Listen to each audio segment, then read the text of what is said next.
For English, satellite push, satellite bat.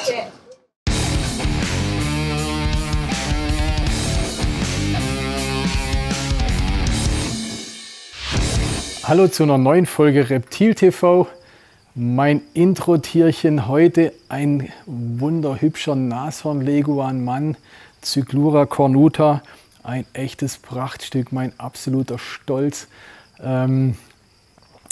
Machen wir auch eine Folge dazu. Entweder kommt sie demnächst oder kam jetzt gerade. Guckt da mal in diese Nashorn-Folge rein. Ja, wie gesagt, bin ich super stolz drauf. Für mich eins der tollsten Terrarientiere, wenn man den Platz hat für sowas Großes natürlich nur. Aber gerade deswegen heute mein Intro-Tierchen. Unser Thema heute ist Reptilien bzw. Echsen aufpäppeln. Ich habe hier so einen grünen Leguan. Wir haben Tiere bekommen, Farmzuchten aus El Salvador. Ne? Da gibt es ja riesige Zuchtfarmen in El Salvador. Da haben wir eine Lieferung bekommen und dann sind leider auch manchmal so Hungerhaken wie der hier dabei. Ne? Erstmal vorneweg, woran erkenne ich, dass ein Tier dünn ist? Ne? Viele gucken hier auf den Bauch und sagen, ach, der hat einen dünnen Bauch oder einen dicken Bauch. Der Bauch hat eigentlich fast gar nichts zu sagen. Ne? Wenn ihr ein Reptil oder eine Echse anschaut, ob sie dünn oder dick ist, müsst ihr hinten auf die Hüftknochen schauen. Ne? Wenn ihr jetzt mal hierher schaut, da sieht man richtig die Hüftknochen durchgucken. Ne? Der Schwanz ist nicht schön rund, sondern man sieht hier diese Hügel von den Hüftknochen. Und das darf nicht sein. Das ist das, wo ihr drauf achten müsst, ne, wenn ihr ein Tier seht. Ob der Bauch dünn oder dick ist, ist eigentlich fast egal. Ne. Ein dicker Bauch hat nichts zu heißen. Der kann auch aufgebläht sein oder da können Würmer drin sein oder weiß der Herrgott was. Und ein dünner Bauch hat auch nicht unbedingt was zu heißen, weil das Tier kann auch gut genährt sein und er hat jetzt einfach 2-3 Tage nichts gefressen, dann ist der Bauch auch dünn, aber das Tier an sich ist gut genährt. Ne? Also schaut auf die Hüftknochen, ihr könnt auch ein bisschen auf die Beine schauen. Ne? Wenn die Schenkel, die müssen eigentlich schön prall sein, die sind hier auch ziemlich eingefallen. Aber also für mich so der erste Blick geht immer hier hinten drauf und daran erkenne ich sofort, ist ein Tier schön dick oder braucht es besondere Aufmerksamkeit sozusagen.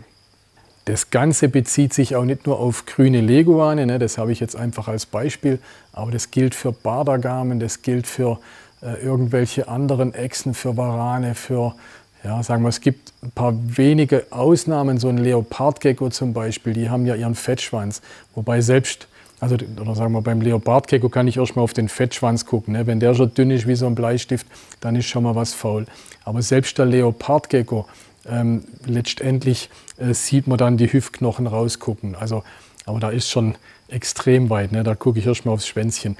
Aber bei fast allen anderen Echsen, die nicht irgendwie so einen Fettschwanz haben, sind das so die Anzeichen, wie ich sie gerade beschrieben habe. Ne? Das ist das, wo ihr drauf achten müsst.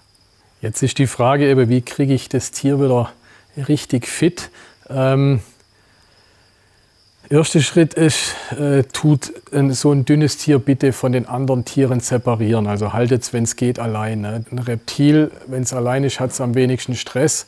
Meiner Meinung nach schon mal der erste Schritt, dass ich das Tier von den anderen separiere. Ne? Zum einen, gut, es kann auch sein, dass es irgendwie krank ist oder Parasiten hat oder sowas. Aber ich würde es allein, oder der Hauptfaktor, was ich vermeiden will, ist der Stress. Deswegen halte ich es einzeln. Der zweite Schritt ist, ich würde ein Tier, oder jetzt auch in dem Fall ist es jetzt gerade auch speziell grüne Leguane, was ich euch nachher zeige, ist es wichtig, ich halte die Tiere relativ eng. Ne? Klar, wir sind immer bemüht, die Tiere großzügig zu halten, große Terrarien, Haltungsrichtlinien natürlich einzuhalten.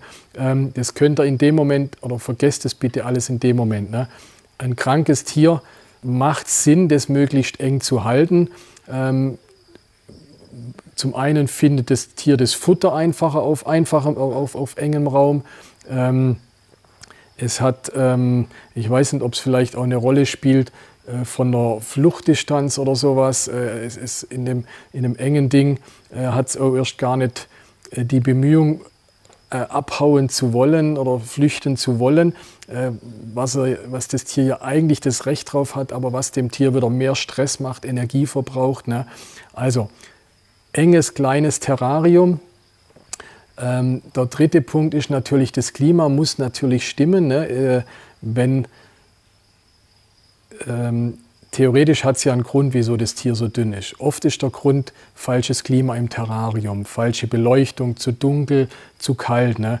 Das muss ich natürlich richtig machen. Ne? Das muss ich in meinem Terrarium richtig machen als ersten Schritt. Wenn ich das alles habe, wenn das alles passt und es trotzdem nicht, das Tier nicht zunimmt, dann kommt es zum Einsatz, was ich jetzt sage. Ne? Also dann mache ich es in ein separates Terrarium, in einen separaten Behälter. Wie gesagt, das Klima muss stimmen. Grüner Leguan, auf jeden Fall so 30 bis 33 Grad Lufttemperatur. Vielleicht einen kleinen Sonnenplatz reinmachen, wobei der Sonnenplatz in dem Fall, also im großen Terrarium ist der ganz wichtig, im kleinen Terrarium natürlich die Helligkeit muss stimmen, aber der Sonnenplatz ist vielleicht nicht mehr ganz so wichtig wie im großen Terrarium, beziehungsweise ihr müsst da aufpassen, dass das Tier natürlich nicht überhitzt da drin, nicht, dass ihr es zu gut meint und eine große Lampe drüber macht und das Klima zu heiß wird im Terrarium. Das würde auch gerade wieder kontraproduktiv sein. Das würde das schon dünne Tier, wo keine Fettreserven hat, noch mehr auszehren. Ne? Also deswegen übertreibt es in dem Fall nicht mit der Hitze, mit dem Licht, sondern, wie soll man sagen, auch nicht unbedingt einen schattigen Platz, aber ich würde im Prinzip wie in der Natur so einen leicht beschatteter Platz nehmen. Ne? Also ein bisschen wärmer wie die Lufttemperatur, aber auch nicht viel wärmer. Hier seht ihr unser Quarantäne-Terrarium, völlig sporadisch eingerichtet, Zeitung als Boden. Wichtig, die gerade jetzt zum Beispiel grüne Leguane in der Natur, fressen die vom Boden den Kot der größeren Tiere. Ne? Da liegt auf dem Boden Kot von den größeren Tieren, dann fressen die den, um ihre Darmflora selber in Gang zu bringen. Das ist so ein Instinkt.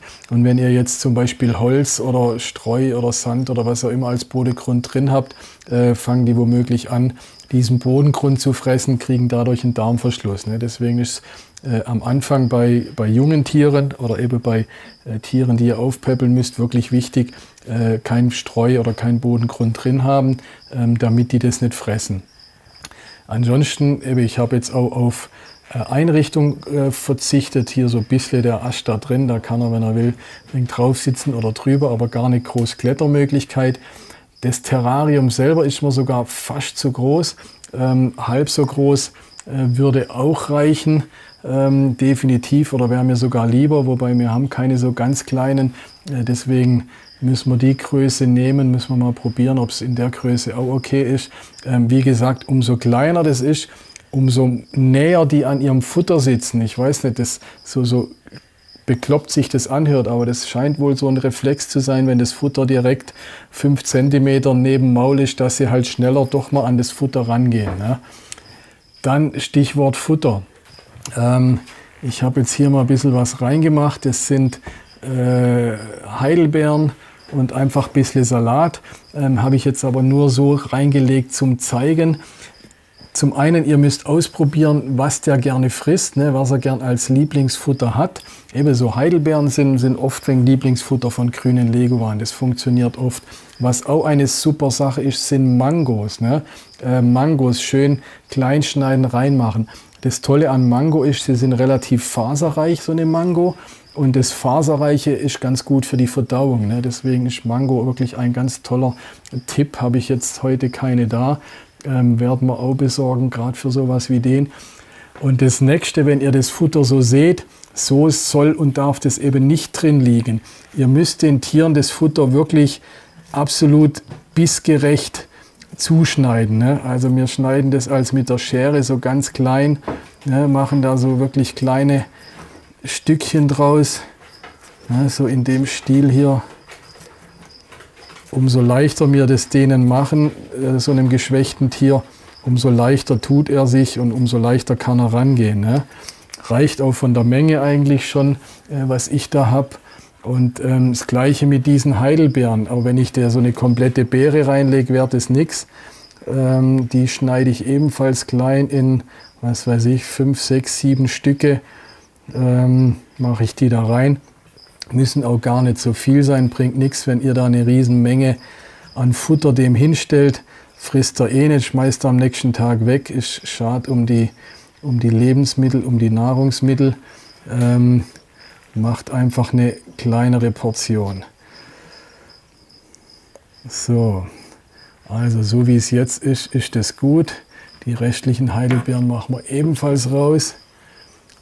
Geben wir irgendeinem anderen Tier. Das andere Tier freut sich drüber. So finde ich das eigentlich ganz gut, wie das da ist. Ich habe es jetzt hier in die Schüssel reingemacht. Kann man mal ausprobieren, ob die Schüssel Sinn macht oder ob er schon vor der Schüssel ein Problem hat und ich das vielleicht sogar ganz auf den Boden lege. Das könnt ihr auch mal ausprobieren, wie er besser hingeht. Dann als ganz toller, wichtiger Tipp. Wenn der so geschwächt ist, man sieht ja, der hat überhaupt keine Fettreserven. Was gibt es an tollen, fetten Dingen? Es gibt tolle, fette Kondensmilch. Und wenn man vielleicht denkt, Milch und Reptilien ist ja kein Säugetier oder sowas, ich kann es nicht, ich sag mal, ich kann es nicht biologisch oder wissenschaftlich erklären, aber ich kann es aus Erfahrung erklären, dass das echt super funktioniert. Ne? Man nimmt einfach so eine fette Kondensmilch, so eine Kaffeesahne, macht das ihr in die Pipette rein.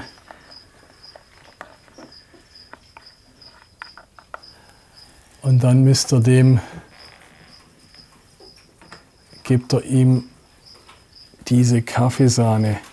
Am Anfang müsst ihr das ein bisschen in Anführungsstrichen mit mehr oder weniger Kleibing mit Gewalt einflößen. Ihr müsst das Maul aufmachen und ihm die Sahne geben. Nach einiger Zeit werdet ihr sehen, die mögen diese Sahne und fangen nach einigen Tagen an, die Sahne selber abzulecken. Da reicht es, wenn man denen die Sahne ein wenig ans Maul macht, außen hin ans Maul so ein bisschen die Sahne und dann schlecken die Sahne auf. Ja, der macht jetzt eigentlich auch schön mit. Er hat sie auch schön getrunken, ne? Habt ihr gesehen. Also da hat er für heute, das könnt ihr vielleicht sogar zweimal am Tag machen, Vormittag, Nachmittag. Nicht übertreiben, nicht denken, jawohl, ich jag dem jetzt hier so eine riesen Pipette voll mit Sahne rein. Nach dem Motto, viel hilft viel. Seid euch bewusst, das Tier ist geschwächt. Wenn er es übertreibt, erzielt er gerade das Gegenteil, dann bereitet er dem womöglich ein vorzeitiges Ende. Okay, gut, das ist gar nicht schlecht, wenn er hier schon so ein Fluchtverhalten zeigt. Das ist aber vielleicht auch das, was ich vorher angesprochen habe. Je kleiner der Behälter, umso weniger kann der da wie verrückt drin rumrennen, weil das, was er jetzt macht, das kostet ihn nur Energie, das stresst ihn. Das ist eigentlich gar nicht gut. Hat natürlich hier mit unserer Filmerei zu tun. Ne? Sobald wir hier weglaufen, hört der auch auf da damit. Das heute war jetzt der Einstieg, das ist Tag 1 von diesem Tier. Wir haben den jetzt also heute frisch abgesondert sozusagen von den Tieren. Das war heute reiner Zufall, das hat perfekt gepasst. Da dachte ich, jawohl, das machen wir hier für Reptil TV, das zeigen wir euch. Ich werde die nächsten Tage mit meiner kleinen Kamera mal weiter filmen, wie der sich macht, wie er frisst, wie wir mit der Kaffeesahne weitermachen. Die werden wir hoffentlich nach 1-2 Wochen absetzen können, dass er selber an sein Futter geht. Mal gucken, ob er vielleicht heute oder morgen schon selber frisst. Das ist natürlich ganz toll, wenn sie selber fressen schon. Dann ist schon das meiste gewonnen sozusagen. Und ja, so werde ich euch die nächsten Tage, Wochen, ich und der grüne Leguan, werden wir euch tägliche Updates geben sozusagen. Wir haben jetzt Tag 1 von unserem grünen Leguan. Vielleicht müssen wir dem mal einen Namen geben. Vielleicht macht es das einfacher. Nennen wir, was weiß ich, nennen wir Lumpi. Lumpi, genau. So hieß man der grüne Leguan von einem, wo ich Kind war, hatte der Nachbar einen grünen Leguan, der hieß Lumpi. Ne? Und ich war sowas von neidisch auf dem sein Lumpi, ne? Also bei meinen Eltern gab es sowas nicht. Aber dann habe ich jetzt endlich auch einen grünen Leguan, der Lumpi heißt. Das Tolle ist, ihr werdet es gleich sehen, zum einen, der hat seine Schüssel ratzeputz leer gemacht gestern noch, den Salat und die Heidelbeeren. Also heute früh, da habe ich die Kollegen gefragt, habe gesagt, ey, hat die jemand schon leer gemacht oder sauber gemacht? Die war wirklich Also komplett leer gefressen, wie abgeleckt, da war kein Krümelchen mehr drauf. Hätte ich eigentlich auch filmen sollen. Jetzt kriegt er nochmal sein Futter wieder, habe ich hier in der Hand. Und kriegt auch nochmal eine Spritze mit nochmal Kondensmilch. Aber der macht wirklich schon einen Tip-Top-Eindruck. Ne? Gerade mal die Kamera umdrehen, dass ich euch das zeigen kann. Jetzt guck mal, der sitzt schon hier an der Scheibe, wartet auf sein Futter. Wenn ich das hinhalte, das sieht schon aus, wie wenn er drauf wartet. Gestern hatte ich es noch gut, da hatte ich den Kameramann dabei. Heute muss ich alles selber machen. Also verzeiht mir, wenn es etwas wackelt. Was wirklich ist, das hat man ja gestern schon, dass er da recht scheu im Terrarium rumrennt. So viel zum Thema kleineres Terrarium. Aber was ich euch jetzt wirklich zeigen will, ich weiß nicht, wie gut man die Bilder von gestern und heute vergleichen kann. Schaut euch mal Schwanzwurzel an. Ja, vom Verhalten war er gestern nach der Milch schon recht agil. Aber der macht einen echt super Eindruck. Also ich würde mal sagen, innerhalb von einem Tag hat er sich echt ganz toll gemacht. Jetzt tun wir mal hier rausfangen, damit ich dem seine Milch geben kann. Guck mal, da sitzt der gute. Eileen, kannst du mal bitte die Kamera übernehmen? Vorsichtig das Maul aufmachen.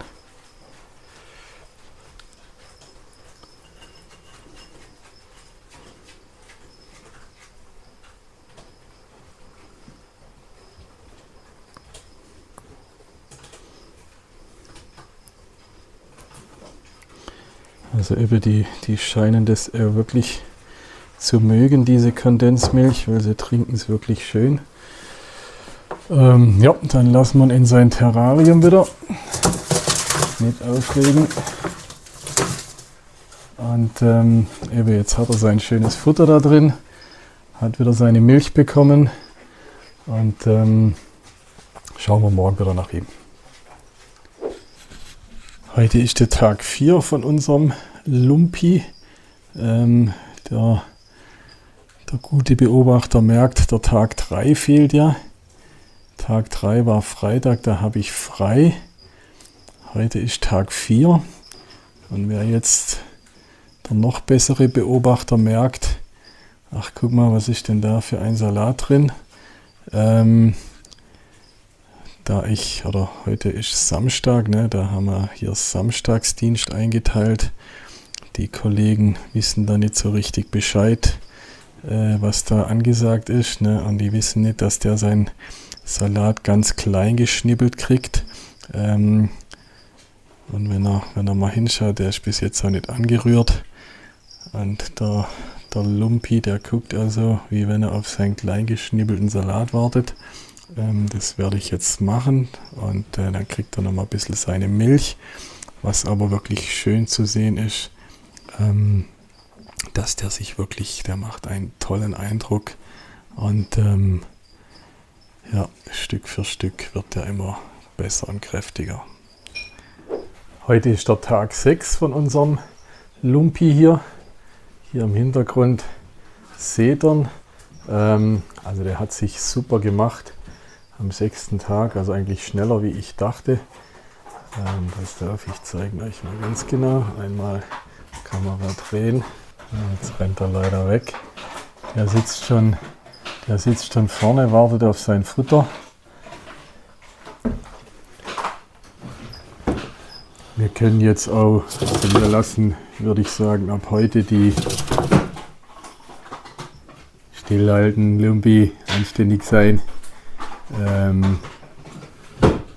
Wir tun jetzt natürlich Becken frisch machen, sauber machen, einen Salat rein, aber wir werden jetzt die Kondensmilch, denke ich, können wir jetzt schon weglassen. Braucht er nimmer. Ich denke, wenn er jetzt mit Salat, vielleicht ab und zu mal noch eine Blaubeere, dann ist der echt absolut über den Berg jetzt. Es sind jetzt wieder gute 2 Wochen vergangen. Aber ich zeige euch mal, wie der sich gemacht hat in den 2 Wochen. Ihr werdet echt begeistert sein. Meiner Meinung nach muss so ein guter, gesunder Iguana aussehen. Ne? Guckt mal auf die Beckenknochen. Noch ein bisschen, ganz leicht sieht man da noch gleich weg. Die Beckenknochen rausgucken, aber wirklich minimal. Ansonsten Schwanzwurzel richtig schön kräftig, Farben richtig gut. Hier liegt noch gleich wegen der Salat, seht ihr hier unten noch ein wenig drin liegen. Wir haben jetzt auch die letzten Tage wegen Mango zugegeben. Jetzt heute liegt keine Mango drin. Aber haben wir schön, also Mango, wie gesagt, ist wirklich auch gut, auch für die Verdauung. Können sie gut, wenn sie Probleme haben mit der Verdauung oder dass sie nicht gut koten können. Und von der Mango, das ist wirklich echt ein guter Trick. Aber lange Rede, kurzer Sinn. So sieht der Lumpi aus nach, ja, jetzt sind es alles in allem sind ungefähr 3 Wochen. 3 Wochen Spezialpflege mit Dosenmilch. Wie gesagt, der Salat schön klein. Relativ sterile Haltung, wie ihr hier seht. Ne? Möglichst relativ kleines Terrarium. Mango ein bisschen dazu. Und dann kriegt man so einen ausgehungerten, ausgemergelten Iguana oder gut auf die Füße. Jetzt zeige ich es euch gerade nochmal von Namen.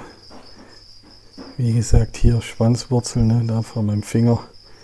Die muss schön kräftig sein. Hinterschenkel müssen schön kräftig sein. Und die Farbe muss auch passen, ne, schönes Grün. Jetzt hier ein bisschen schwierig in dem Licht hier, da wird die Farbe ein bisschen verfälscht.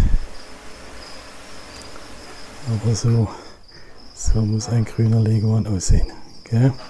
Hat er sich toll gemacht. Wir können den jetzt ins große Terrarium zu seinen Freunden lassen. Die Frage ist, soll man das machen? Ihr habt ja jetzt alle mitverfolgt, den Lumpi, wie der sich schön gemacht hat. Also ich würde sagen, wenn der Film kommt, ich glaube, ich lasse ihn mal ein paar Tage hier drin. Ich könnte mir gut vorstellen, der ein oder andere von euch hätte genau gern diesen Lumpi. Wenn ich den jetzt zu den anderen schmeiße, dann finde ich den natürlich nimmer. Deswegen, ich glaube, ich setze ihn nochmal hier zurück. Also, liebe Reptil-TV-Gemeinde, falls ihr die nächsten Tage bei uns einen grünen Leguan bestellt, dann könnt ihr bei Bemerkung gerne dazu schreiben, bitte Lumpi, falls noch da, oder ihr könnt nachfragen bei uns. Und dann könnt ihr den Kerl hier bekommen, geschlechtermäßig. Jetzt habe ich ihn schon weg. Geschlechtermäßig noch ein bisschen klein zum Sagen. Ja, schon ein bisschen scheu, wie ihr gesehen habt. Müsst ihr dann natürlich selber schön zahm machen noch, wobei sich das auch schon alles recht gut beruhigt hat. Wie man natürlich gern bei Bemerkung, dürft ihr dazu schreiben über die Folge, was kann man anders machen, was kann man besser machen, beziehungsweise habt ihr sowas auch schon mal gehabt, so ein Tier zum Aufpäppeln, wie habt ihr es gemacht? Also das war jetzt tatsächlich eine ganz, nicht eine gefakte, sondern eine ganz reelle Dokumentation. Ne? Der sah wirklich am Anfang nicht gut aus. Und es hat wirklich perfekt geklappt, also ohne irgendwelche Tricks und doppelten Boden. Aber bin auf eure Kommentare gespannt. Sagt mal was dazu, sagt eure Erfahrungen, freue ich mich drauf. Und wie immer, wenn es euch gefallen hat, Daumen hoch, Channel abonnieren und bis zum nächsten Mal. Check the Iguanas.